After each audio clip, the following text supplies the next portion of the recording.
Hello and welcome to this channel. I'm your host Kaushik here.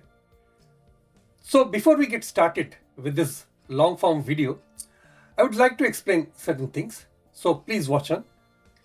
Read-only span of T is one of the simplest ways to cut memory allocations and speed up your .NET code. But very few developers use it properly.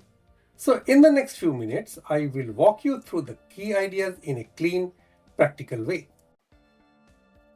Let me show you a simple example of why read-only span of char is useful in C#. We will keep it short and practical. So here I have a string, hello Kaushik. Now normally if I slice or analyze the string, C# creates new string objects behind the scenes that uses extra memory. But if I convert it into a read-only span of char using as span, I'm not creating anything new. I'm just lightweighting. It's a lightweight view over the same characters. Here is a simple example. I pass that span to a method that counts vowels.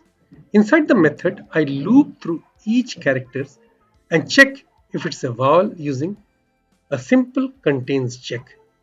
The important thing is that this method never creates any new string.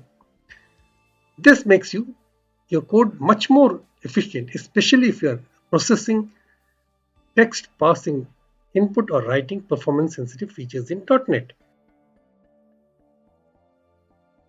So now on running this application, I get the vowel count as 5, which is the correct answer. So that's read-only span char in the simplest, most practical form, fast, clean, and zero allocations. Thanks for watching this extended breakdown. If you learned something new about how read-only span works, feel free to check out my other modern C# videos on the channel. I'm posting more short and long form performance topics like these ones.